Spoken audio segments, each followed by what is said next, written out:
اعوذ باللہ من الشیطان الرجیم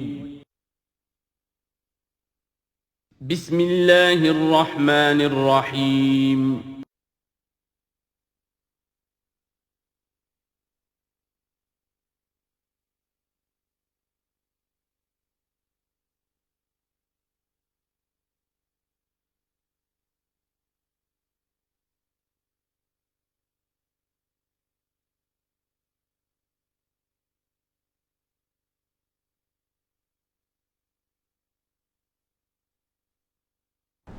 اعوذ باللہ من الشیطان الرجیم بسم اللہ الرحمن الرحیم افحسبتم انما خلقناکم عبثا وانکم الینا لا ترجعون فتعالى اللہ الملک الحق لا الہ الا هو رب العرش الکریم ومن يدع مع الله إلها آخر لا برهان له به فإنما حسابه عند ربه انه لا يفلح الكافرون وقل رب اغفر وارحم وانت خير الراحمين صدق الله العظيم رب اشرح لي صدري ويسر لي امري واحلل عقدة من لساني يفقهوا قولي۔ سورہ مومنون کی جو آخری 4 آیات ہیں بہت جامع ہیں، بہت پرجلال ہیں۔ افحسبتم انما خلقناکم عبثا وانکم الینا لا ترجعون، کیا تم نے یہ سمجھا تھا کہ ہم نے تمہیں بیکار پیدا کیا تھا، بے مقصد پیدا کیا تھا، اور یہ کہ تم ہماری طرف لوٹائے نہیں جاؤ گے؟ یعنی یہ کہ در حقیقت اگر آخرت کا تصور موجود نہ ہو تو تخلیق انسانی کا مقصد کو سمجھ میں نہیں آتا۔ عام حیوانات کی طرح انسان ہوتا تو بات ٹھیک تھی، لیکن انسان عام حیوان نہیں ہے۔ اس میں خاص طور پر جو نیکی اور بدی کا امتیاز ودیت کیا گیا ہے، اس کے اندر جو ایک مورل سینس ہے، اخلاقی حس ہے، کچھ چیزوں کو یہ برا سمجھتا ہے، کچھ چیزوں کو اچھا سمجھتا ہے، اور یہ یونیورسل ہے، یہ کسی ایک قوم یا ایک علاقے کے لوگوں کی بات نہیں ہے۔ یہ مورل ویلیوز جو ہے یہ پرماننٹ ہے، یونیورسل ہے، گلوبل ہے۔ تو آخر ان کا نتیجہ کیا ہے؟ گندم از گندم بروید جو سے جو، گندم سے گندم اگنی چاہیے، جو سے جو، لیکن ہم دنیا میں تو دیکھتے ہیں کہ نیکی کا نتیجہ لازماً اچھا نہیں نکلتا اور بدی کا نتیجہ لازماً برا نہیں نکلتا۔ تو کوئی دوسری دنیا ہونی چاہیے، دوسری زندگی ہونی چاہیے۔ یہی دلیل ہے ایمان بالآخرہ کے لیے، جس کو قرآن مجید مختلف مواقع پر استعمال کرتا ہے۔ چنانچہ سورہ آل عمران کے آخری رکوع میں ہم یہ دیکھ چکے ہیں، ربنا ما خلقت ھذا باطلا سبحانک فقنا عذاب النار۔ گویا کہ وہی بات یہاں ہے، اور اگر اسے اس پچھلے سلسلہ کلام سے علیحدہ سمجھیں تو ترجمہ ہوگا کیا تم نے یہ سمجھا ہے؟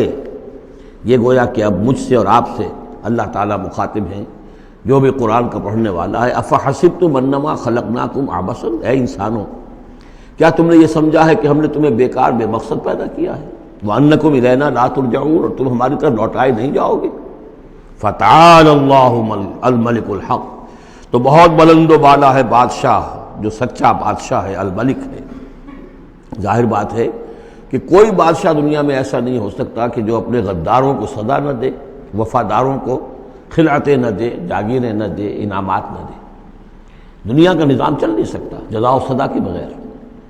تو وہ الملک القدوس الملک الحق کیسے ممکن ہے کہ وہ اپنے جانثاروں، وفاداروں، تابع داروں، ان کو کوئی اجر و ثواب نہ دے، ان کی کوئی قدر افزائی نہ کرے، ان کی جو جانثاریاں ہیں ان کا انہیں کوئی صلہ نہ دے، اور جو ان کے غدار تھے، اس کے باغی تھے، انہیں کوئی سزا نہ دے؟ کیسے ممکن ہے؟ وہ تو بادشاہ ہے، بہت بلند و بالا، اور بادشاہ برحق ہے۔ لا الہ الا ہو، اس کے سوا کوئی معبود نہیں۔ رب العرش الکریم، وہ بہت عزت والے عرش کا مالک ہے۔ ومن يدع مع اللہ الہا آخر، اور جو کوئی بھی پکارے گا اللہ کے ساتھ کسی اور الہ کو، یعنی اللہ کے ساتھ پکارنا ہے، اللہ کو بھی پکار رہا ہے، کسی اور کو بھی پکار رہا ہے، لا برہان لہ بہ، اس کے لیے، اس کے حق میں، اس کے تائید میں کوئی برہان، کوئی دلیل موجود نہیں ہے۔ فإنما حسابہ عند ربہ، تو اس کا حساب جو ہے اس کے رب کے پاس ہے، اللہ تعالیٰ اس سے حساب لے لے گا۔ انہ لا یفلح الکافرون، اس میں کوئی شک نہیں ہے کہ ایسے کافر فلاح نہیں پائیں گے۔ وَقُلْ رَبِّ اغْفِرْ وَارْحَمْ وَأَنْتَ خَيْرُ الرَّاحِمِينَ، اور دعا کرو کہ پروردگار ہمیں معاف فرما، ہمیں بخش دے اور ہم پر رحم فرما، اور یقیناً تو تمام رحم کرنے والوں میں سب سے بہتر رحم کرنے والا ہے۔ سورۃ النور۔ اب یہاں 14 وہ جو صورتیں تھیں جو میں نے عرض کیا جو مکیات ہیں مسلسل، ان میں سے ایک سورہ حج کے بارے میں اور ایک سورہ رعد کے بارے میں بھی بعض لوگوں کا خیال ہے کہ وہ مدنی ہیں، لیکن واقعہ یہ ہے کہ جن کو بھی مکی اور مدنی صورتوں کے مزاج سے واقفیت ہو گئی ہے، جو اس کو پہچانتے ہیں، وہ جانتے ہیں کہ یہ سارا سلسلہ جو ہے مکیات کا ہے اور ان میں کوئی مدنی صورت نہیں ہے۔ کہیں کہیں کسی مدنی آیت کا شامل ہو جانا یہ بالکل علیحدہ بات ہے، لیکن یہ کہ اب ان 14 صورتوں کے بعد اب یہ ہے واحد صورت مدنی ہے، اور یہ سورۃ النور ہے۔ یہ سن 6 کے آس پاس نازل ہوئی ہے، سن 6 ہجری، اور اس میں ایک بہت اہم واقعہ جو آیا ہے وہ حضرت عائشہ صدیقہ رضی اللہ تعالی عنہا پر جو تہمت لگائی تھی منافقین نے، اور اس میں سب سے بڑا رول تو تھا رئیس المنافقین عبداللہ ابن ابی کا، لیکن یہ کہ اور دوسرے منافقین بھی اور ان کے ساتھ ہی کچھ سادہ لوح مسلمان بھی اس فتنے میں کہیں شریک ہو گئے تھے، متاثر ہو گئے تھے، اور یہ کافی یوں سمجھیے کہ خود حضور صلی اللہ علیہ وسلم کے لیے بھی اور حضرت عائشہ صدیقہ کے لیے تو بہت ہی زیادہ تکلیف کا اور کرب کا یہ دور رہا ہے۔ بسم اللہ الرحمن الرحیم۔ سورۃ انزلناها وفرضناها وانزلنا فیها آیات بینات لعلکم تذکرون۔ یہ ایک سورت ہے، یہ انداز کسی اور سورت کا نہیں ہے، اس انداز میں اس کا آغاز، اور سورۃ نکرہ کو اگر تفخیم کے لیے مانا جائے تو یہ ایک عظیم سورت ہے جو ہم نے نازل کی ہے، اور ہم نے اس کو لازم کیا ہے تم پر، فرض کیا ہے تم پر۔ وَأَنزَلْنَا فِيهَا آیَاتٍ بَيِّنَاتٍ، اور اس میں ہم نے اپنی بڑی روشن آیات نازل کی ہیں، لَعَلَّكُمْ تَذَكَّرُونَ، تاکہ تم یاد رکھو، تاکہ تم نصیحت اخذ کرو۔ اس سورہ مبارکہ کا جوڑا جو ہے وہ آپ کو 8 مکی صورتوں کے بعد پھر جا کر ملے گا، اور وہ ہے سورہ احزاب۔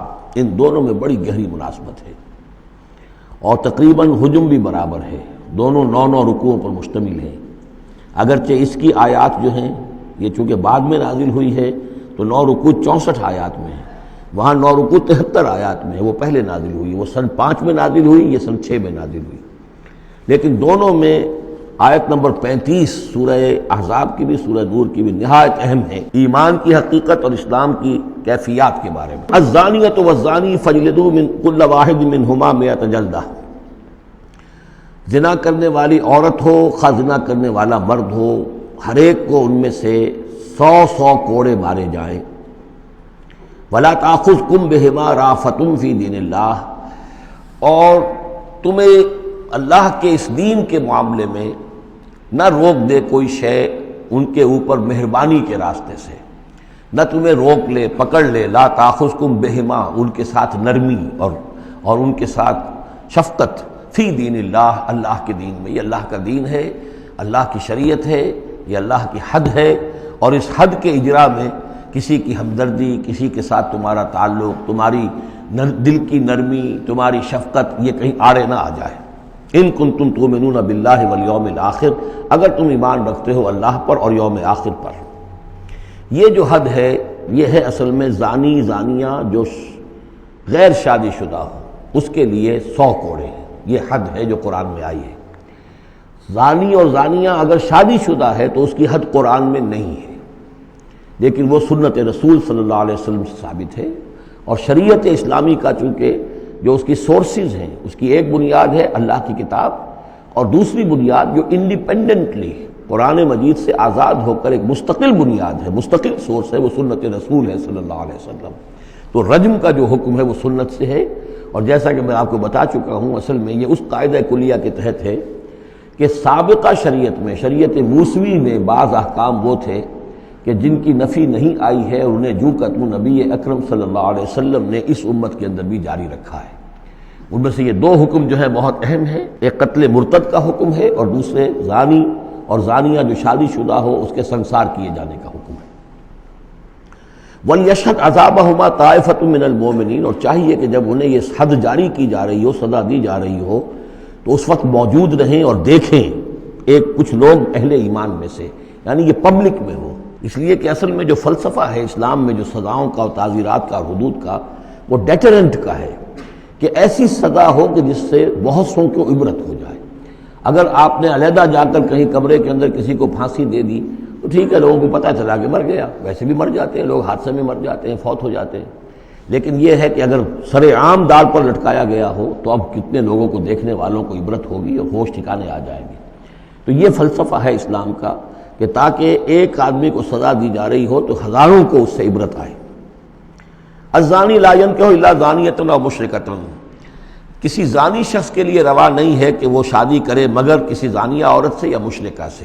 یہ کسی قانون کے درجے میں بات نہیں ہے، بلکہ یہ ایک اخلاقی طور پر گویا کہ تعلیم دی جا رہی ہے کہ زانی لوگ تو اسی کے، یعنی ان کا حال تو ایسا ہے کہ انہیں تو مستحق اگر ہے تو شادی کے کسی زانیہ سے یا مشرکہ سے۔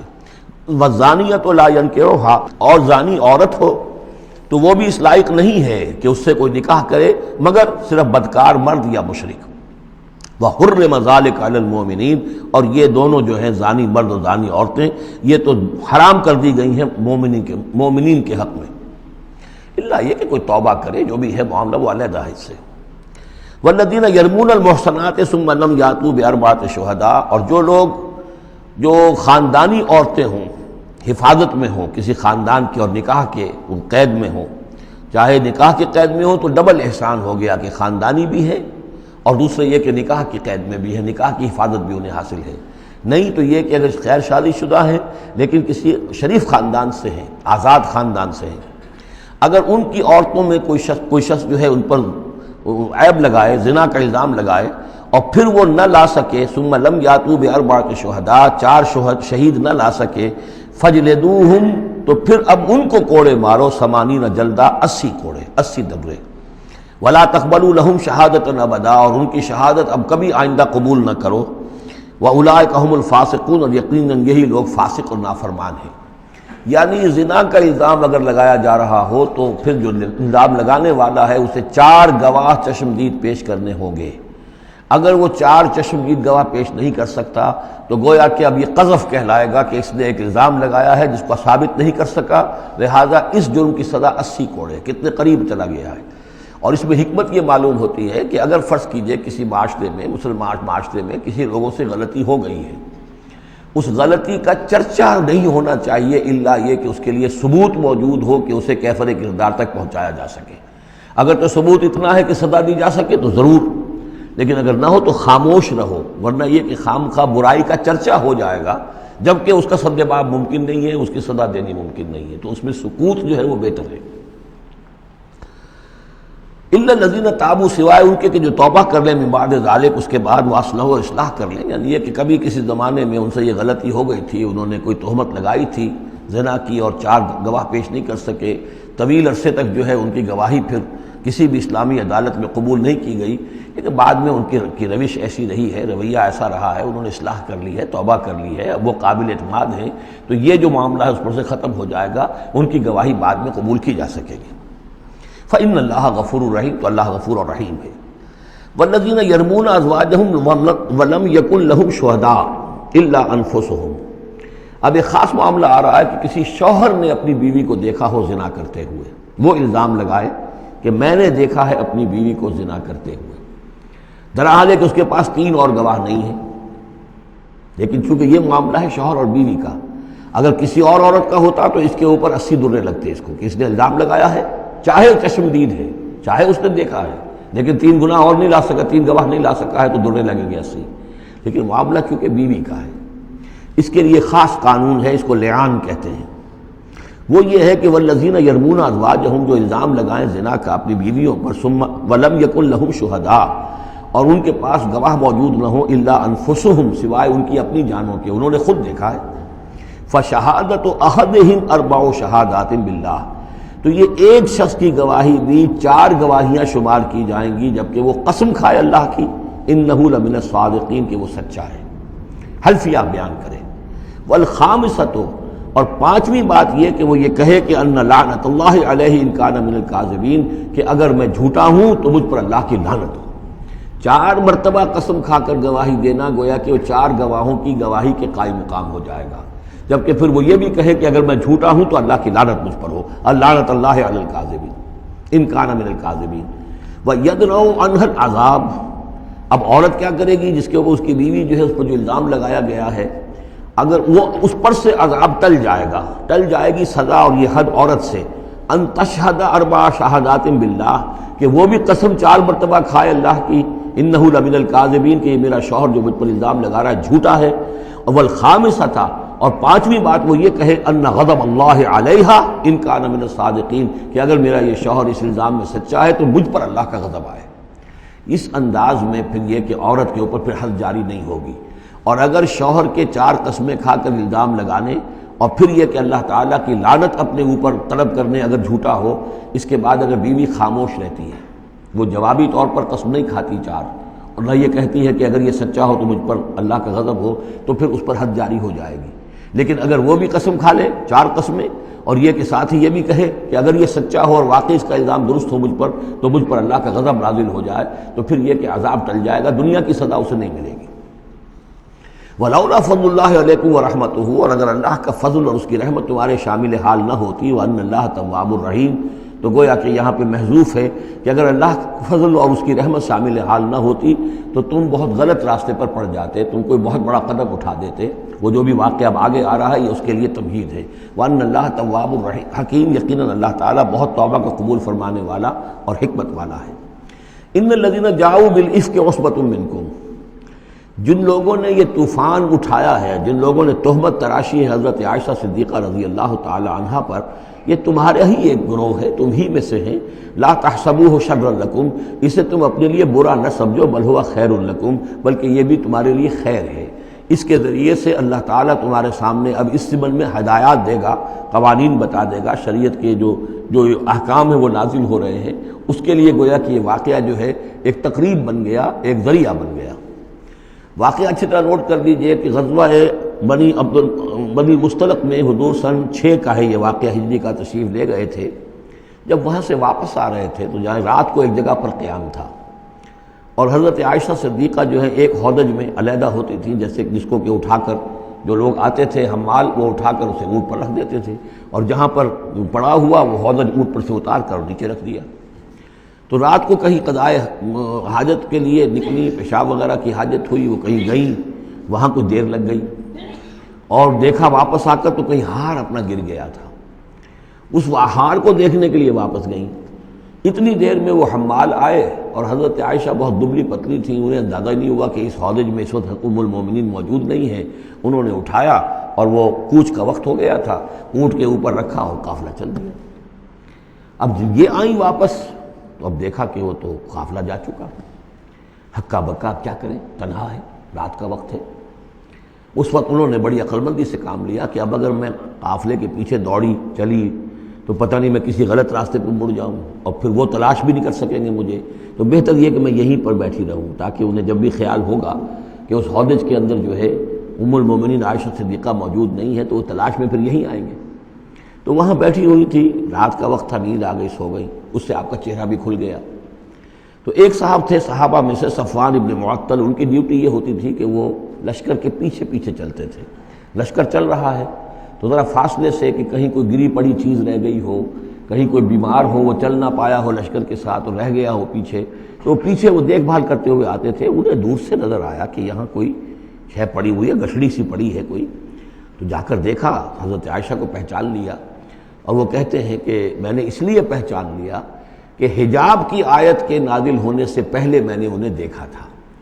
حجاب کی آیت نازل ہوئی ہے سورہ احزاب میں، سورہ احزاب 1 سال پہلے نازل ہو چکی ہے، تو جب تک حجاب کی آیت نہیں آئی تھی، ظاہر بات ہے کہ وہاں پردہ نہیں تھا، کوئی نقاب نہیں اوڑھتی تھی خواتین، اور نہ امہات المومنین، لہذا پہچانتے تھے۔ تو وہ چونکہ چہرہ کھلا ہوا تھا ام المومنین کا، تو انہوں نے کہا انا للہ و انا الیہ راجعون، یہ الفاظ جو کہے تو حضرت عائشہ کی آنکھ کھل گئی، اور وہ پھر اٹھ کر بیٹھی، انہوں نے اپنا کپڑا درست کیا، لیکن پھر انہوں نے یہ کیا صفوان ابن معطل نے کہ اپنا اونٹ بٹھا دیا خاموشی کے ساتھ، حضرت عائشہ اس پر سوار ہو گئیں، اور وہ آگے اس کی وہ نکیل پکڑ کر اور وہ چلتے گئے اور قافلے میں پہنچ گئے۔ وہاں عبداللہ ابن ابی نے شور مچا دیا کہ خدا کی قسم تمہارے نبی کی یہ بیوی جو بچ کر نہیں آئی ہے، مطلب یہ کہ یہ تو اب یہ معاملہ جو رہا ہے، تنہائی رہی ہے، علیحدہ رہے ہیں، تو گویا کہ زنا کا معاملہ ہو گیا ہے۔ یہ اس کی جو بھی اس کی گندی سوچ تھی، ظاہر بات ہے کہ مکھی تو گندگی پر بیٹھتی ہے، اس کو تلاش رہتی ہے گندگی کی، اس کے لیے تو یہ ایک موقع مل گیا اسکینڈل اٹھانے کا۔ یہ اسکینڈل بڑھتے بڑھتے ایک طوفان بن گیا، اور اس میں بعض جو ہیں بہت ہی مخلص لوگ بھی، حضرت حسان ابن ثابت رضی اللہ تعالیٰ عنہ جو دربار نبوی کے گویا کہ سرکاری شاعر تھے، ان کا بھی معاملہ اس کے اندر ایسا ہو گیا کہ وہ بھی ملوث ہو گئے۔ تو یہ ہے واقعہ افک کا۔ لیکن اس کے بعد قرآن مجید میں پھر یہ آیات نازل ہوئیں، اللہ تعالیٰ نے برات کر دی، اور پھر یہ کہ ان کی پاک دامنی اور پاک بازی جو ہے وہ ثابت ہو گئی، اور اس کے بعد یہ معاملہ رفع دفع ہو گیا۔ ان الذين جاءوا بالافك عصبة منكم لا تحسبوه شرا لكم بل هو خير لكم لكل امرئ منهم ما اكتسب من الاثم، اس میں جس شخص نے بھی جو گناہ کمایا ہے وہ اس کو مل جائے گا، اس کے حصے میں درج ہو جائے گا۔ والذی تولى كبره، اور جس نے اس کا سب سے بڑا حصہ وصول کیا، یہ ہے عبداللہ ابن ابی، جس نے اسکینڈل اٹھایا اور اس سے بڑی قوت کے ساتھ، شدت کے ساتھ پھیلایا۔ والذی تولى كبره منهم له عذاب عظیم، اس کے لیے تو پھر بہت بڑا عذاب ہے۔ لولا اذ سمعتموہ، مسلمانوں تمہیں کیا ہو گیا، کیوں نہ ایسا ہوا کہ جب تم نے یہ سنا تھا، ظن المؤمنون والمؤمنات بانفسہم خیرا، تو مومن مرد اور مومن عورتیں اپنے بارے میں اچھا گمان کرتی، یعنی یہ کہ حضرت عائشہ کے بارے میں ان کے بارے یہ گمان ہونا چاہیے تھا، انہیں فوراً کہہ دینا چاہیے تھا، وقالوا ھذا افک مبین، اور وہ کہتے فوراً کہ یہ تو کوئی بہت بڑی تہمت ہے۔ لولا جاؤ علیہ باربعۃ شہداء، کیوں نہیں وہ لے کر آئے 4 گواہ، اگر تو ان کے پاس گواہ تھے یہ بات کہنے کے لیے تب تو زبان کھولنی چاہیے تھی، اگر 4 گواہ نہیں تھے تو انہیں زبان بند رکھنی چاہیے تھی۔ فَإِذْ لَمْ تَأْتُوا بِالشُّهَدَاءِ، اس لیے کہ یہ 4 گواہوں والی آیت جو ہے یہ سورہ نساء میں اتر چکی تھی، سورہ نساء سن 4 میں آ چکی ہے، وہ ابتدائی احکام جو تھے کہ 4 گواہ ہونے چاہیے اس معاملے کے اندر، یہ آیت سورہ نساء میں آ چکی ہے۔ تو فرمایا کہ یہ کیوں نہیں 4 گواہ لے کر آئے، فَإِذْ لَمْ تَأْتُوا بِالشُّهَدَاءِ، اگر وہ 4 گواہ نہیں لا سکے، فَأُولَٰئِكَ عِندَ اللَّهِ هُمُ الْكَاذِبُونَ، تو یقیناً اللہ کے نزدیک اور قانون اسلامی کے نزدیک پھر وہی جھوٹے ہیں۔ وَلَوْلَا فَضْلُ اللَّهِ عَلَيْكُمْ وَرَحْمَتُهُ، اور اگر نہ ہوتا اللہ کا فضل، اس کی رحمت تمہارے شامل حال فی الدنیا والآخرہ، دنیا میں اور آخرت میں بھی، لَمَسَّكُمْ فِيمَا أَفَضْتُمْ، تو تم پر پڑتی اس چیز پر کہ جس کا چرچا تم نے کیا ہے، عذاب عظیم، بہت بڑا عذاب۔ اس تلقونہ بألسنتکم، یہ اصل میں انسانوں کی ایک عام کمزوری ہوتی ہے، اس طرح کی بات جو ہے بس ادھر سے سنی ادھر بیان کر دی، ادھر سے آگے بیان ہو گئی، جنگل کی آگ کی طرح اس قسم کی خبریں جو ہیں وہ پھیل جاتی ہیں۔ اس تلقونہ بألسنتکم، جبکہ تم اسے لے رہے تھے اپنی زبانوں سے، یعنی یہ کہ ایک زبان سے دوسری زبان کو، اور زبان سے نکلی اور کوٹھے چڑھی والی جو ایک کہاوت ہمارے ہاں ہے، اس طریقے سے آسانی سے وہ بات پھیلتی چلی گئی۔ وَتَقُولُونَ بِأَفْوَاهِكُمْ، اور تم کہہ رہے تھے اپنے منہوں سے، مَا لَيْسَ لَكُمْ بِهِ علم، جس کے لیے تمہارے پاس کوئی علم نہیں تھا، کوئی دلیل نہیں تھی، کوئی بنیاد نہیں تھی، کوئی گواہی نہیں تھی، کوئی معلومات کی کوئی سورسز نہیں تھی۔ وَتَحْسَبُونَهُ هَيِّنًا، اور تم اسے سمجھ رہے تھے کہ بہت ہلکی بات ہے، معمولی سی بات ہے۔ وَهُوَ عِندَ اللَّهِ عَظِيمٌ، جبکہ یہ اللہ کے نزدیک بہت بڑی بات ہے۔ کسی پر بھی، کسی مسلمان خاتون پر بھی اس طرح کی تہمت لگا دینا بہت بڑی بات ہے۔ کھجا یہ کہ بازی بارش بابا ہم بازی، کہ ام المومنین عائشہ صدیقہ رضی اللہ تعالی عنہ، زوج رسول صلی اللہ علیہ وسلم، اور یہ چیز جو ہے بہت بڑی ہے۔ وَلَوْلَا إِذْ سَمِعْتُمُوهُ قُلْتُم مَّا يَكُونُ لَنَا أَن نَّتَكَلَّمَ بِهَٰذَا، کیوں نہ ایسا ہوا کہ جب تم نے یہ سنا تھا تو تم کہتے کہ ہمارے لیے بالکل جائز نہیں ہے کہ ہم یہ بات زبان سے نکالیں۔ سبحانک، اللہ تو پاک ہے، ھذا بہتان عظیم، یقیناً یہ بہت بڑا بہتان ہے۔ یعظکم اللہ ان تعودوا لمثلہ، اللہ تعالیٰ تمہیں نصیحت کر رہا ہے مبادا تم دوبارہ پھر اس قسم کی کسی معاملے کے اندر اسی طریقے سے اعادہ کرو اور دوبارہ اسی کوئی حرکت کرو، ابداً کبھی بھی، ان کنتم مؤمنین، اگر تم مومن ہو۔ وَيُبَيِّنُ اللَّهُ لَكُمُ الْآيَاتِ، اور اللہ تعالیٰ تمہارے لیے اپنی آیات کو واضح کر رہا ہے، واللہ علیم حکیم، اللہ علیم اور حکیم ہے۔ ان الذین یحبون ان تشیع الفاحشۃ فی الذین آمنوا لہم عذاب علیم، بے شک وہ لوگ جو یہ چاہتے ہیں کہ اہل ایمان میں بے حیائی کا چرچا ہو جائے تو ان لوگوں کے لیے بہت دردناک عذاب ہے۔ ایک تو یہ کہ بے حیائی پھیل جائے، تشیع الفاحشہ شائع ہو جائے، بے حیائی عام ہو جائے، جو لوگ اس کے لیے، اب ظاہر بات ہے کہ آج کل تو کاروبار کے لیے، اپنے اخبار بیچنے کے لیے، اس کی جو ہے اشاعت بڑھانے کے لیے نئی سے نئی قسم کی رنگین تصویریں شائع کی جا رہی ہیں، یہ سارا کچھ ہو رہا ہے۔ کسی شے کا اشتہار دینا ہو، عورت کی تصویر ساتھ ہوگی، یہ سارا کچھ جو ہو رہا ہے، تو یہ لوگ کون ہیں کہ جو اس بے حیائی کو، بے پردگی کو یہ در حقیقت اس معاشرے میں پھیلا رہے ہیں؟ تو وہ لوگ کہ جو چاہتے ہیں کہ معاشرے کے اندر بے حیائی پھیلے، اور ایک اس کا مفہوم یہ بھی ہے کہ اگر کہیں ایسی کوئی غلط حرکت ہوئی ہے اور اس کا چرچا ہو گیا. یہ آج ہمارے اخبارات کے اندر بہت بڑے پیمانے پر ہو رہا ہے. یہ اسکینڈل شائع کر دیتے ہیں. اب وہ بات صحیح بھی ہے یا نہیں، غلط ہے تب بھی، لیکن ایک بات ہے اس کا چرچا ہو گیا، پورے دنیا کے اندر پہنچ گئی.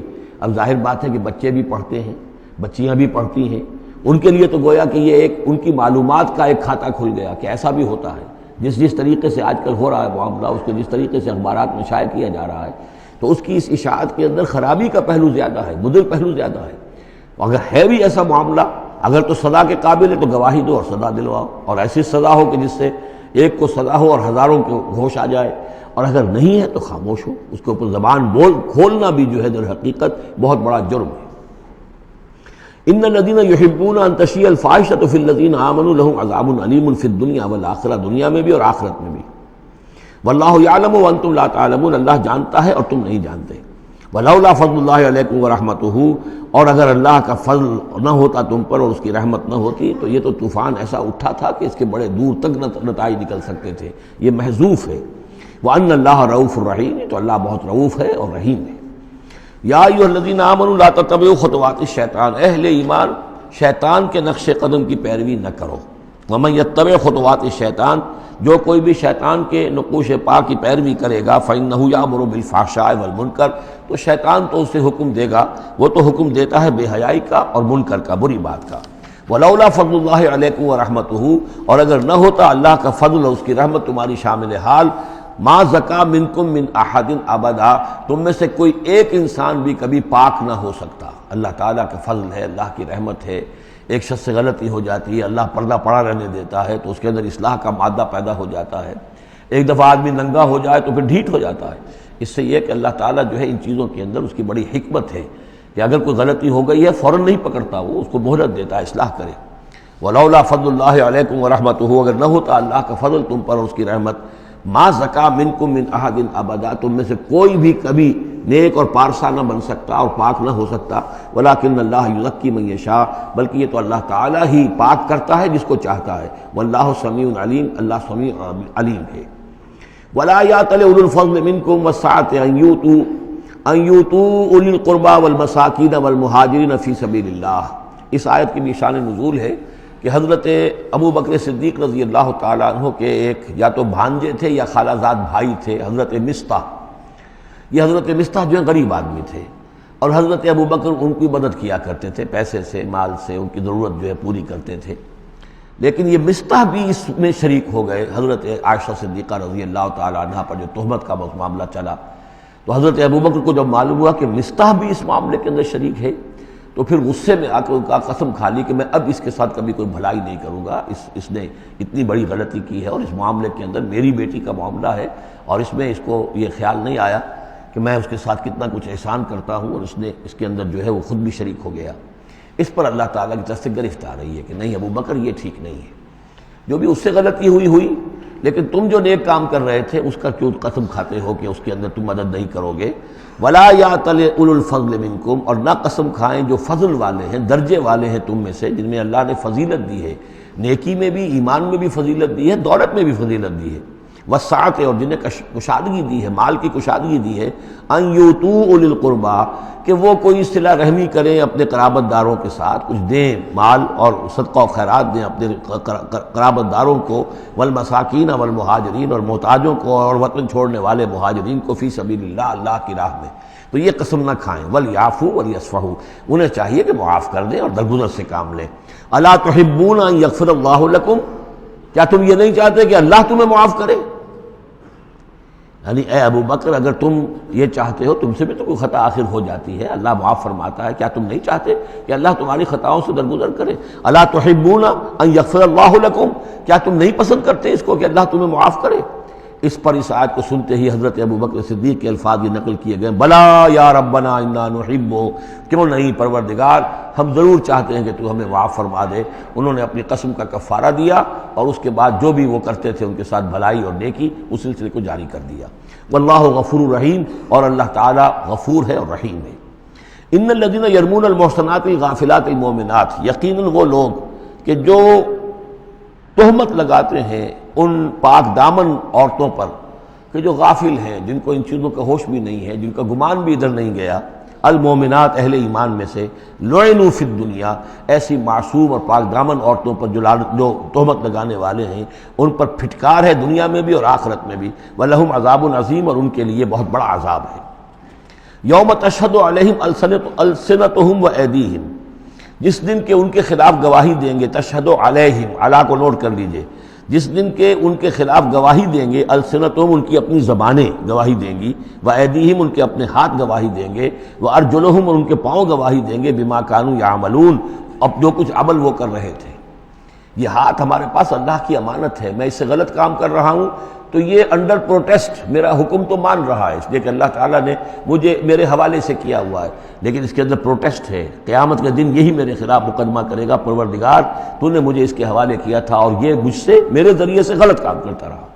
یہ پاؤں جو ہیں ہمارے خلاف گواہی دیں گے کہ پروردگار ہم اس کے تابع تھے، اس کے حکم کے مطابق چل رہے تھے، یہ بدبخت ہمیں چوری کرنے کے لیے جاتا تھا تو اس کے لیے استعمال کرتا تھا، یا کوئی اور برا کام کرنے کے لیے ہمارے پیروں ہمیں استعمال کرتا تھا۔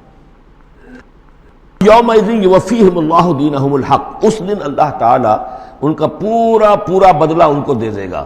یہ دین کے لفظ کو یہاں نوٹ کیجئے، دین بدلے کو کہتے ہیں، دین مالک یوم الدین، جزا و سزا کے دن کا مالک، بدلے کا دن۔ وَيَعْلَمُونَ أَنَّ اللَّهَ هُوَ الْحَقُّ الْمُبِينُ، اور وہ جان لیں گے کہ اللہ تعالیٰ ہی ہے الحق، سچا اور ہر بات کو کھول کر بیان کر دینے والا۔ الخبیثات للخبیثین والخبیثون للخبیثات، ناپاک عورتیں ناپاک مردوں کے لیے ہیں اور ناپاک مرد ناپاک عورتوں کے لیے ہیں، اور طیبات والطیبات للطیبین والطیبون للطیبات، اور ستھرے اور پاک باز جو خواتین ہیں وہ پاک باز مردوں کے لیے ہیں، اور پاک باز جو مرد ہیں وہ پاک دامن خواتین کے لیے ہیں۔ اولئک مبرؤون مما یقولون، یہ لوگ بری ہیں ان چیزوں سے کہ جو لوگ کہتے ہیں۔ لہم مغفرۃ ورزق کریم، ان کے لیے مغفرت ہے اور رزق کریم ہے۔ یہ دونوں آیات جو ہیں در حقیقت اخلاقی تعلیم کی نوعیت کی ہیں، کہ اتنی اخلاقی حس معاشرے کے اندر رہے کہ جس کے ساتھ کوئی بدنامی کا معاملہ ہو جائے پھر وہ خود محسوس کرے کہ میں آئسولیٹ ہو کر رہ گیا ہوں یا رہ گئی ہوں اس معاشرے کے اندر، یہ معاشرے کے اندر یہ عام روش پیدا ہو جائے۔ جیسے کہ پہلے آیا تھا وہ اس کے اندر بھی یہی بات تھی کہ زانی نکاح نہ کرے مگر کسی زانیہ سے یا کسی مشرکہ سے، وہ اس لائق نہیں ہے کہ اس کے نکاح میں کوئی مسلمان خاتون آئے پاک دامن اور عفت والی۔ اس طرح زانیہ جو ہے اس سے کوئی نکاح نہ کرے سوائے مشرک کے، یہ قانونی چیزیں نہیں ہیں، جیسا کہ میں نے عرض کیا یہ اخلاقی، تاکہ ایک نفرت پیدا ہو زنا سے، بدکاری سے۔ اسی طریقے سے معاشرے کے اندر ایک عام فضا، ایک حس ایسی پیدا ہو جائے کہ جس میں جو لوگ بھی ایسی گراوٹوں میں مبتلا ہوں وہ خود اپنی آنکھوں میں ذلیل ہو کر رہ جائیں۔ یا ایھا الذین آمنوا لا تدخلوا بیوتا غیر بیوتکم حتی تستأنسوا، اب اس حوالے سے بہت سے جو احکام آ رہے ہیں، یہ سورہ نور اور سورہ احزاب ان دونوں میں معاشرتی احکامات ہیں۔ معاشرتی احکامات میں خاص طور پر وہ جو ایک آیت آئی ہے سورہ بنی اسرائیل میں، وَلَا تَقْرَبُوا الزِّنَا إِنَّهُ كَانَ فَاحِشَةً وَسَاءَ سَبِيلًا، اس زنا کا سد باب کرنے کے لیے اسلام کے معاشرتی نظام میں بہت دور دور تک اقدامات کیے گئے ہیں۔ قریب مت جاؤ زنا کے، یعنی زنا کو ایریڈیکیٹ کرنا معاشرے میں یہ ایک بہت بڑا آبجیکٹو ہے، اور اس کے لیے دور دور تک اقدامات، مثلا پردہ ہے، ستر ہے، لباس کے احکام دیے گئے ہیں۔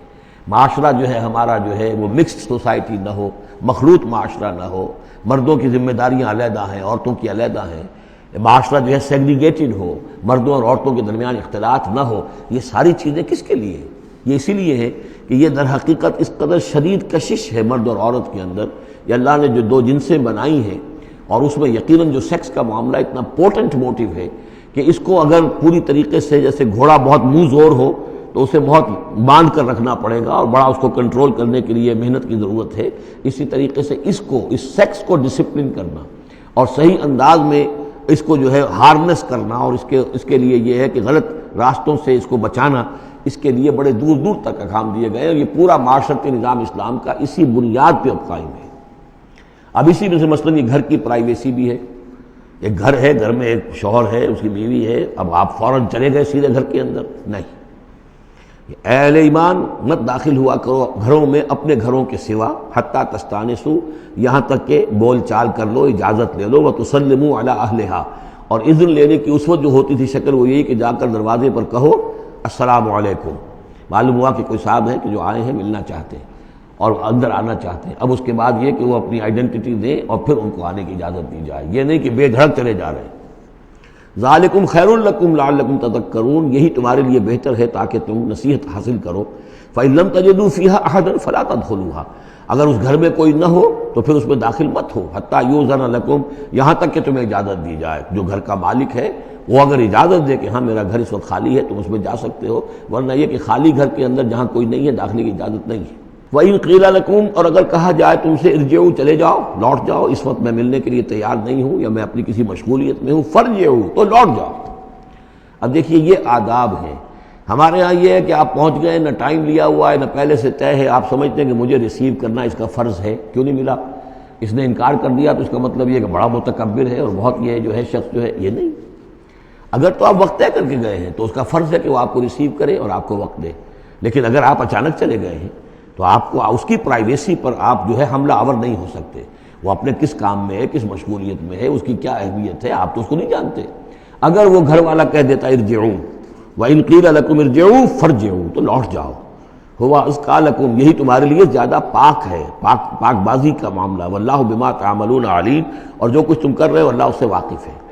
لَيْسَ عَلَيْكُمْ جُنَاحٌ أَن تَدْخُلُوا بُيُوتًا غَيْرَ مَسْكُونَةٍ، اس میں کوئی حرج نہیں ہے کہ تم داخل ہو جایا کرو ایسے گھروں میں کہ جن میں سکونت نہیں ہے، جس میں کوئی لوگ رہتے نہیں ہیں، ریزیڈینشل نہیں ہے۔ اب گوڈاؤنز ہیں، اب ایسا تو نہیں کہ گوڈاؤنز میں آپ نہیں جا سکتے، سامان پڑا ہوا گودام ہے، آپ جا سکتے۔ فیہا متاع لکم، اس میں تمہارا سامان ہے، تو یہ وہی گودام والی بات ہو گئی۔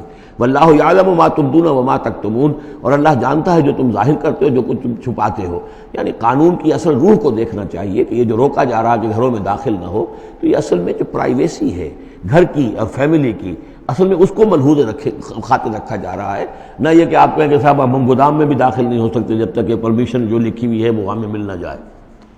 قل للمؤمنین یغضوا من ابصارہم، اہل ایمان سے یہ کہیے اے نبی کہ وہ اپنی نگاہوں کو ذرا نیچا رکھا کریں، وَيَحْفَظُوا فُرُوجَهُمْ، اور اپنی شرمگاہوں کی حفاظت کریں۔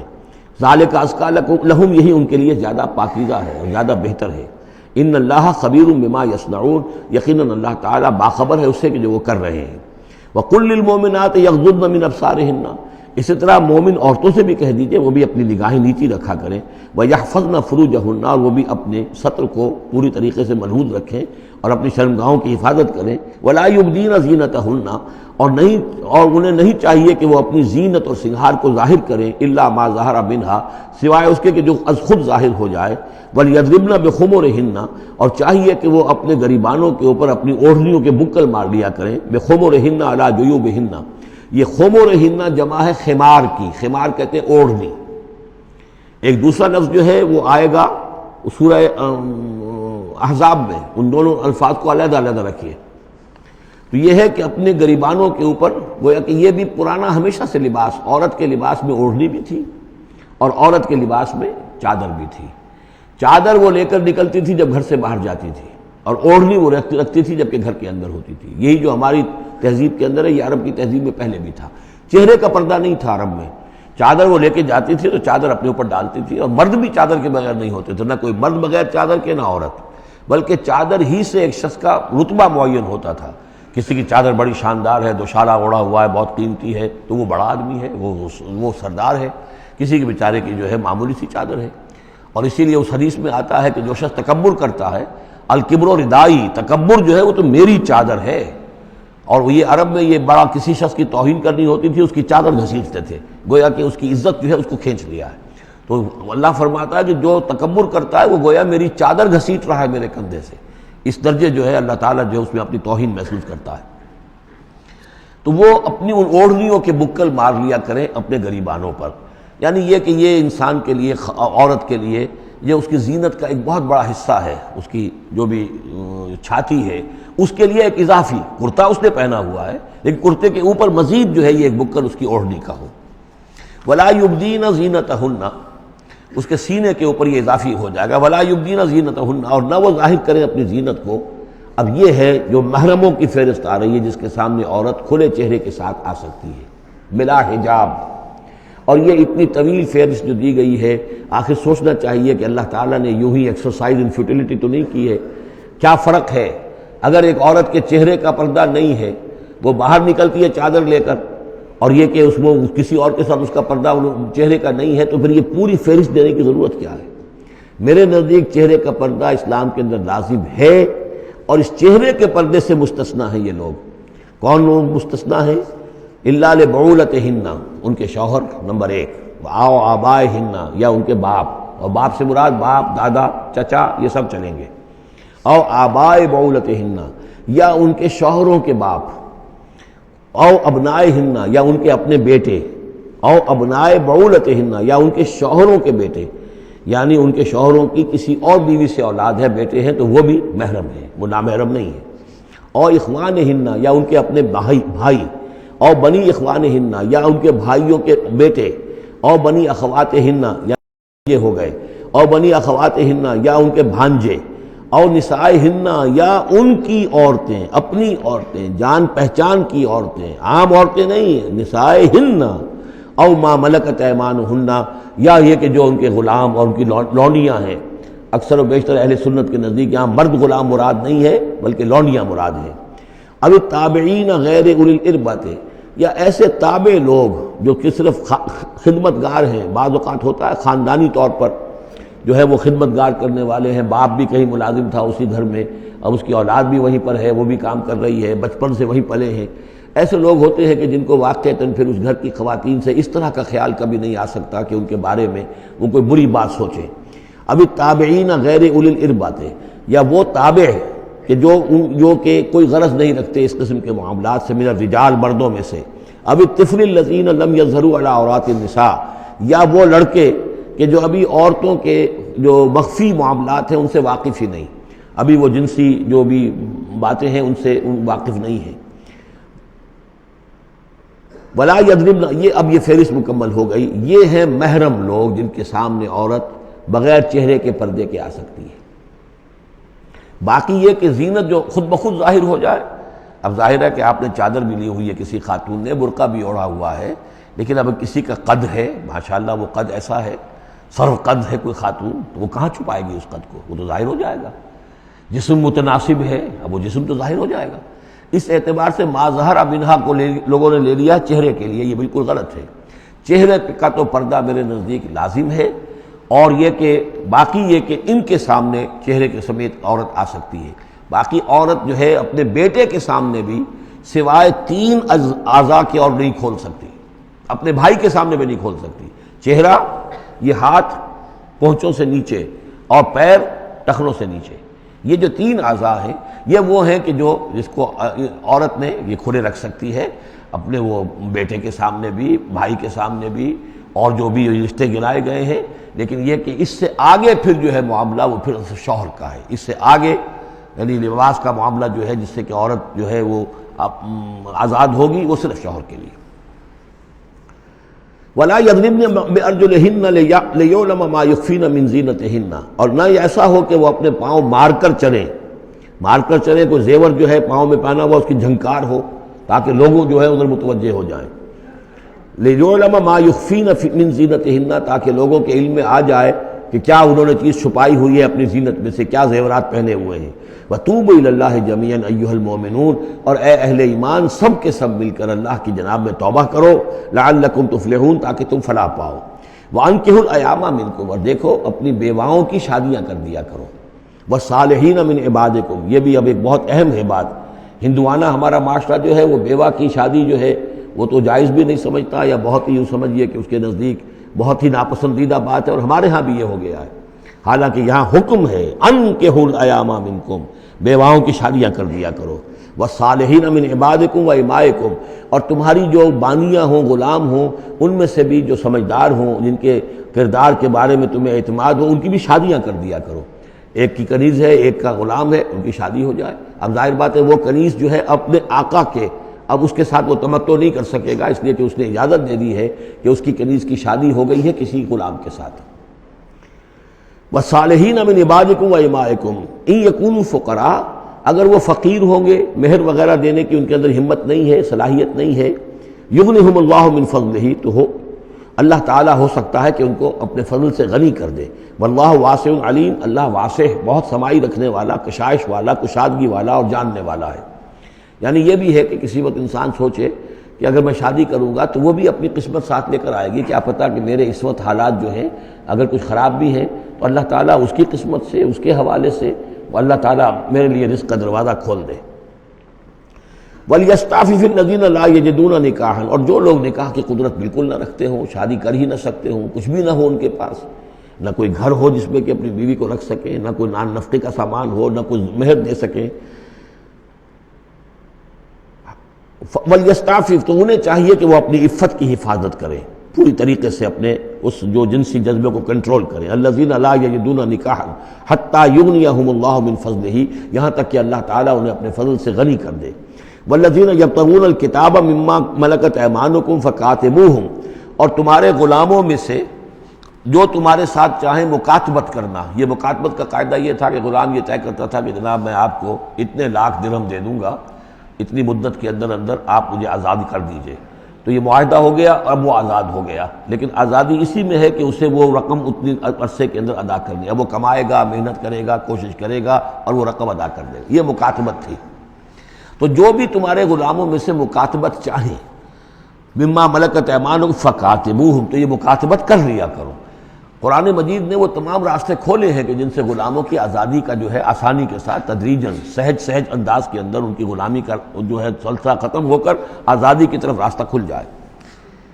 فَقَاتِبُوهُمْ إِنْ عَلِمْتُمْ فِيهِمْ خَيْرًا، اگر تم دیکھ رہے ہو ان کے اندر کہ خیر ہے، بھلائی ہے، واقعتاً یہ شخص پہ اعتماد کیا جا سکتا ہے، یہ بھاگ نہیں جائے گا اور یہ جو بھی کرنا چاہ رہا ہے معاہدہ اس کو پورا کرنے کی اس کی نیت ہے. وَآتُوهُمْ مِنْ مَالِ اللَّهِ الَّذِي آتَاكُمْ، پھر ایسے لوگوں کو جنہوں نے مکاتبت کی ہو تم بھی مال دیا کرو، جو اللہ کا مال تمہارے پاس اللہ نے تمہیں دیا ہے، یعنی لوگ مدد بھی کریں اس کی تاکہ وہ اپنی اس رقم کو جلد از جلد ادا کر کے اور وہ پھر آزاد ہو جائے. وَلَا تُكْرِهُوا فَتَيَاتِكُمْ عَلَى الْبِغَاءِ، اور دیکھو اپنی باندیوں کو، چھوکریوں کو، یہ جو وہاں پہ باندیاں کنیزیں ہوتی تھی انہیں بدکاری پر مجبور نہ کرو. ان اردنا تحسنا، اگر وہ چاہیں کہ وہ پاک دامن رہیں، وہ کسی قلعے میں رہیں، اور ان سے چونکہ یہ بھی رواج وہاں تھا، ان باندیوں سے پھر وہ پیشہ کراتے تھے. اب یہ اصل میں اصلاح ہو رہی ہے اس معاشرے کی، اور اس کے اندر ان چیزوں کو رفتہ رفتہ روکا جا رہا ہے. جیسے سورہ نساء میں آیا تھا، ایسا بھی ہوتا تھا کہ باپ کی بیویاں جو ہیں، اپنی جو سوتیلی مائیں ہیں، انہیں اپنے گھر میں ڈال دیا. لیکن یہ ساری چیزیں رفتہ رفتہ ایک ایک کر کے پھر ان کی بندش ہوئی ہے. تو وہ اپنی لونڈیوں سے پیشہ کراتے تھے اور کمائی خود کھاتے تھے. تو فرمایا یہ بہت غلط ہے. لِتَبْتَغُوا عَرَضَ الْحَيَاةِ الدُّنْيَا، تاکہ تم حاصل کرو دنیا کی زندگی کا سامان. وَمَنْ يُكْرِهُنَّ فَإِنَّ اللَّهَ مِنْ بَعْدِ إِكْرَاهِهِنَّ غَفُورٌ رَحِيمٌ، اور اگر کوئی ان کو مجبور کرے گا اس کام کے لیے تو اللہ تعالیٰ ان کی اس مجبوری کی بنا پر ان کے حق میں غفور اور رحیم ہوگا. تم پر وبال آئے گا، جو کام یہ غلط کروائے گا وبال اس پر آئے گا.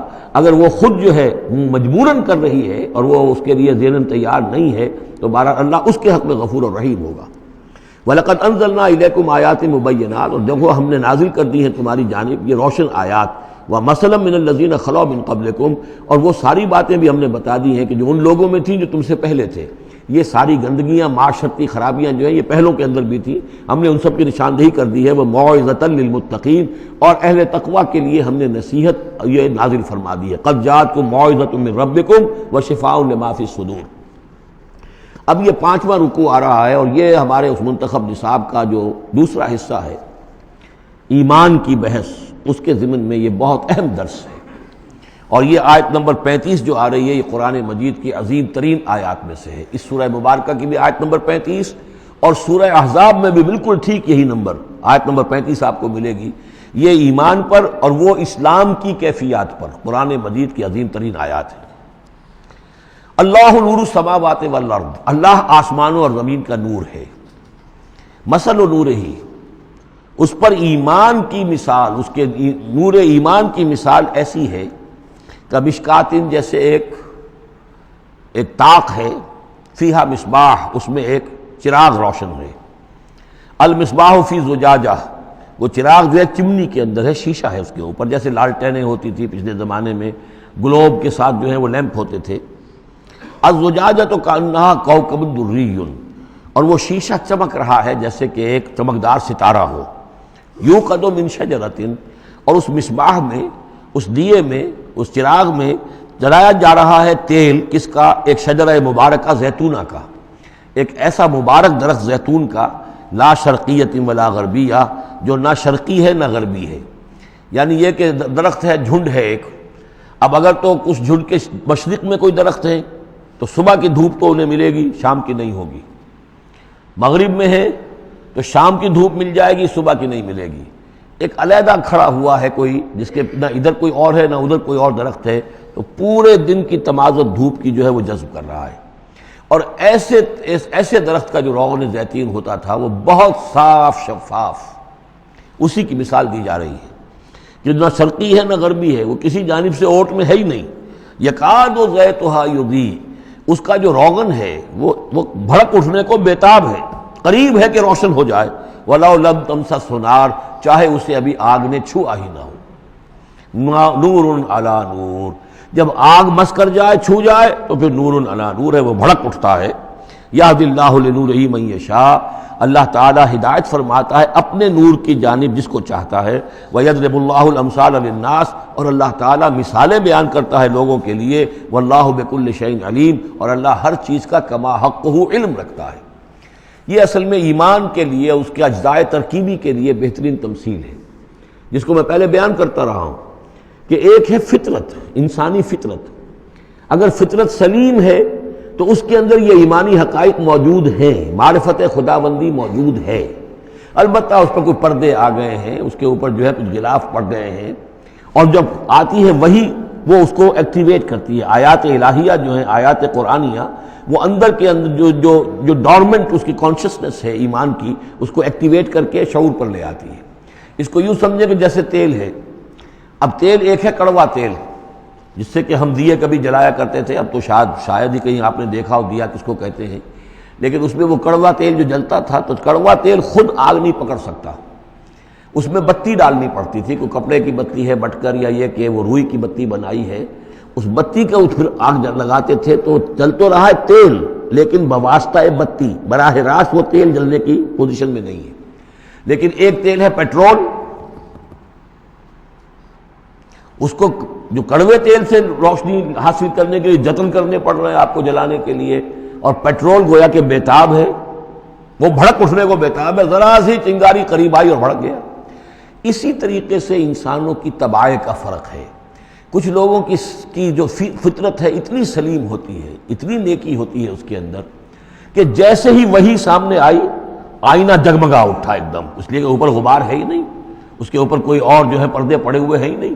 یہ مثال صدیقین کی ہے جو میں نے کل بھی آپ سے عرض کیا تھا کہ جیسے کہ حضور نے فرمایا میں نے جس کے سامنے بھی دعوت ایمان رکھی اس نے کچھ نہ کچھ توقف اور تردد ضرور کیا، سوائے ابو بکر کے کہ ایک لحظے کا بھی توقف نہیں کیا۔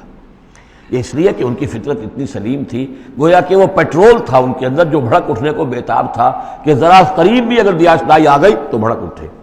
لیکن کچھ لوگ وہ تھے کہ جن کا تیل اتنا صاف اور پاک نہیں تھا، ان میں کوئی تکدر تھا، انہیں وقت لگ گیا، اگر چاہیے کہ بالآخر وہ ایمان لے آئے، لیکن یہ کہ کچھ اس میں بتی ڈالنی پڑی، کوئی اس کے لیے محنت کرنی پڑی۔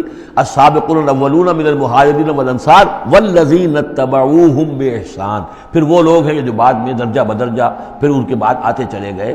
تو اسی طریقے سے ایمان کی مثال ہے کہ یہ روغن فطرت یا نور فطرت، نور روح، روحانی نور جو ہمارے اندر ہے نور تجلی بھی اسی خاک میں پنہاں، غافل تجرا صاحب ادراک نہیں ہے۔ وہ جو ہماری روح کے اندر ہے، روح ملکوتی کے اندر جو نور ہے، یہ نور اور باہر سے جو قرآن کا نور، وحی کا نور آیا، ان دونوں کے نور کے اجتماع سے پھر نور علی نور کی کیفیت پیدا ہوئی۔ اب وہ نور ایمانی جو ہے وجود میں آ گیا۔ اللہ نور السماوات والارض مثل نورہ کمشکاۃ فیہا مصباح المصباح فی زجاجہ، اور ذہن میں رکھیے یہ ہمارا جو پنجر ہے پسلیوں کا، اس کی واقعتاً طاق کی سی شکل ہے، یہ نیچے سے چوڑا ہو رہا ہے، اوپر سے تنگ ہو رہا ہے، طاق ایسے ہی ہوتے تھے۔ ڈائفرام جو ہے وہ اس طاق کا گویا کہ فلور ہے، جو ہمارے ایبڈومینل کیویٹی کو چیسٹ کیویٹی سے علیحدہ کرنے والا عضو ہے، اور دل رکھا ہوا ہے اس کے اوپر، یہ گویا کہ چراغ ہے۔ اس دل میں نور ایمان ہوتا ہے، اس دل کے اندر جو ہے وہ اللہ کا نور، اور یہ نور بنا ہے دو چیزوں سے، ایک وہ نور فطرت جو اس کے اندر موجود تھا اس کی روح کے اندر، اور ایک نور وحی۔ ان دونوں کے اجتماع سے نور علی نور، وہ نور جو ہے وہ نور ایمان کی شکل میں اس قلب کے اندر جو ہے وہ جاگزی ہوا اور قلب منور ہو گیا۔ المصباح فی زجاجہ الزجاجۃ کأنہا کوکب دری یوقد من شجرۃ مبارکۃ زیتونۃ لا شرقیۃ ولا غربیہ یکاد زیتها یضیء ولو لم تمسسہ نار نور علی نور یہدی اللہ لنورہ من یشاء. یہ نور علی نور ہے، دو نوروں کے جمع ہونے سے یہ نور ایمان وجود میں آیا، نور فطرت، نور وحی. اور اللہ تعالیٰ ہدایت دیتا ہے اپنے نور کی جس کو چاہتا ہے، اور اللہ یہ مثالیں لوگوں کے لیے بیان کرتا ہے. باقی اللہ کو تو ہر شے کا کما حقہ علم ہے. مثال کی ضرورت انسانوں کے لیے ہے کہ جو ان لطیف حقائق کو ایسے ہی خود نہیں سمجھ سکتے. اب جن لوگوں کے دلوں میں یہ نور ایمان پیدا ہو جاتا ہے، ان کی ایک جھلک دکھائی جا رہی ہے کہ ان کی شخصیت، ان کی زندگی کی دلچسپیاں کیا ہوتی ہیں. فی بیوت اذن اللہ ان ترفع ویذکر فیہا اسمہ، ان گھروں میں جن کا کہ اللہ نے حکم دیا کہ انہیں بلند کیا جائے، یعنی مساجد. بلند کرنے سے مطلب یہ ہے کہ ان کو نمایاں بنایا جائے. ہر مسلمان آبادی میں معلوم ہو کہ مسجد ایک نمایاں شے ہے. یہ ضروری نہیں کہ اس کی ڈیکوریشن ہو، اس کے اوپر جو ہے خام خواہ تکلفات میں پیسے خرچ کیے جائیں، لیکن یہ کہ ایک تو یہ کہ وہ نمایاں ہونی چاہیے، معلوم ہو کہ اس آبادی کا مرکز یہ ہے. نمبر دو یہ ہے کہ ترفع، اس کو ہر طریقے سے، ہر معنوی گندگی سے بھی پاک رکھا جائے. وَيُذْكَرَ فِيهَا اسْمُهُ، اس میں اس کا نام لیا جائے. يُسَبِّحُ لَهُ فِيهَا بِالْغُدُوِّ وَالْآصَالِ، یہ جو صاحب ایمان لوگ ہیں جن کے دلوں میں ایمان کی قندیلیں روشن ہیں، یہ تسبیح کرتے ہیں اللہ کی ان گھروں کے اندر، صبح کے وقت بھی اور شام کے وقت بھی. رجال، وہ جواں مرد، لا تلہیہم تجارت ولا بیع عن ذکر اللہ واقام الصلاۃ، جن کو غافل نہیں کر سکتی نہ کوئی تجارت، نہ کوئی خرید و فروخت اللہ کی یاد سے اور نماز کے قائم کرنے سے، وایتاء الزکاۃ اور زکوٰۃ کے ادا کرنے سے. یخافون یومن، یہ سب کچھ کر کے بھی وہ ڈرتے رہتے ہیں، لرزاں و ترساں رہتے ہیں، کانپتے رہتے ہیں اس دن کے تصور سے. تتقلب فیہ القلوب والابصار، جس میں کہ دل بھی الٹ جائیں گے اور نگاہیں بھی الٹ جائیں گی. لیجزیہم اللہ احسن ما عملوا، تاکہ اللہ تعالیٰ ان کو بدلے میں دے بہترین جزا ان کے اعمال کی. وَيَزِيدَهُم مِّن فَضْلِهِ، اور اضافہ کرے اپنی طرف سے اپنے فضل میں سے. وَاللَّهُ يَرْزُقُ مَن يَشَاءُ بِغَيْرِ حساب، اور اللہ تعالیٰ چاہتا ہے دیتا ہے جس کو چاہتا ہے بغیر حساب. اللہم ربنا اجعلنا منہم، یہ تو مومن صادق کے لیے ایمان ان کے دلوں میں ہے، اس کی تمثیل یہ ہے، اور ان کے کردار کی جھلک یہ ہے. اب ایک ہے بین بین کے لوگ، ایمان تو نہیں ہے لیکن کچھ نہ کچھ نیکی کے کام کرتے ہیں، کچھ اپنے دل کی تسلی کے لیے، کچھ اپنے ضمیر کو مطمئن کرنے کے لیے. ان کی نیکی حقیقی نیکی نہیں ہے. وہ لیس البر ان تولوا وجوہکم قبل المشرق والمغرب، اس آیت کو ذہن میں رکھیے. والذین کفروا، اور جو لوگ ایمان سے تہی ہیں، محروم ہیں، کافر ہیں، ان کی نیکیاں، ان کے اعمال کیا ہیں؟ کسرابن، جیسے ریت ہو، سراب ہو، بقیعۃ، ایک چٹیل میدان میں، یحسبہ الظمآن ماء، پیاسا سمجھتا ہے کہ پانی ہے، حتی اذا جاءہ، یہاں تک کہ وہ جب وہاں پہ گھسٹ کر بھی پہنچتا ہے تو معلوم ہوتا ہے لم یجدہ شیئا، کچھ نہیں پاتا وہاں پر. ووجد اللہ عندہ، اور اللہ کو پاتا ہے وہاں موجود. فوفاہ حسابہ، تو اللہ تعالیٰ اس کا حساب اسے پورا چکا دیتا ہے. واللہ سریع الحساب، اور اللہ جو ہے حساب چکانے میں دیر نہیں لگاتا. یعنی یہ جو نیکیاں ہوتی، جھوٹی نیکیاں، ملمے کی نیکیاں، حقیقی ایمان نہیں ہے، ایمان باللہ نہیں ہے، ایمان بالآخرت نہیں ہے، لیکن یوں ہی کچھ نہ کچھ نیکیاں ہیں، کچھ خدمت خلق کے کام ہے. اس طرح کی چیزیں اللہ کی نگاہ میں ان کی کوئی وقت نہیں. اس کے لیے پہلے ایک مثال سورہ ابراہیم میں آ چکی ہے. دوسری مثال یہ کہ یہ نیکیاں سراب کے مانند ہیں، جنہیں پیاسا سمجھتا ہے کہ یہ پانی ہے، حقیقت میں پانی نہیں ہے.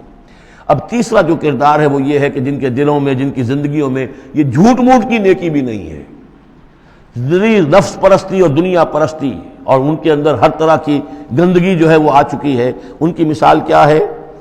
او کظلمات فی بحر اللجی، یا جیسے کہ اندھیرے ہوں ایک بڑے گہرے سمندر میں. یغشاہ موج، اس کے اوپر ایک موج چڑھی ہوئی ہو. من فوقہ موج، اس کے اوپر ایک اور موج ہو. من فوقہ سحاب، اور اوپر جو ہے بادل بھی ہوں. یعنی اندھیری رات ہے، کوئی روشنی نہیں، اوپر بادل ہے، نہ چاند اور ستاروں کی کوئی روشنی نہیں آ رہی. اور اس کے ساتھ ہی یہ ہے کہ موج کے اوپر موج چڑھی ہوئی ہے. ظلمات بعضها فوق بعض، یہ اندھیروں پر اندھیرے ہیں. اذا اخرج یدہ لم یکد یراہا، جب وہ اپنا ہاتھ نکالتا ہے تو اس کو بھی نہیں دیکھ سکتا، جسے ہم کہتے ہیں اپنے محاورے میں ہاتھ کو ہاتھ سجائی نہیں دیتا. وَأَلَّمْ يَجْعَلِ اللَّهُ لَهُ نُورًا، اور جس کو اللہ تعالیٰ ہی نے کوئی نور عطا نہ کیا ہو، فما لہ من نور، تو اس کے لیے پھر کہیں کوئی نور نہیں ہے. یہ وہ لوگ ہیں کہ جن کی زندگیاں کسی ملمے کی نیکی سے بھی خالی ہیں، اندھیارے ہی اندھیارے ہیں. ظلمات فوق بعضها فوق بعض. بارک اللہ لی ولکم فی القرآن العظیم ونفعنی وإیاکم بالآیات والذکر الحکیم.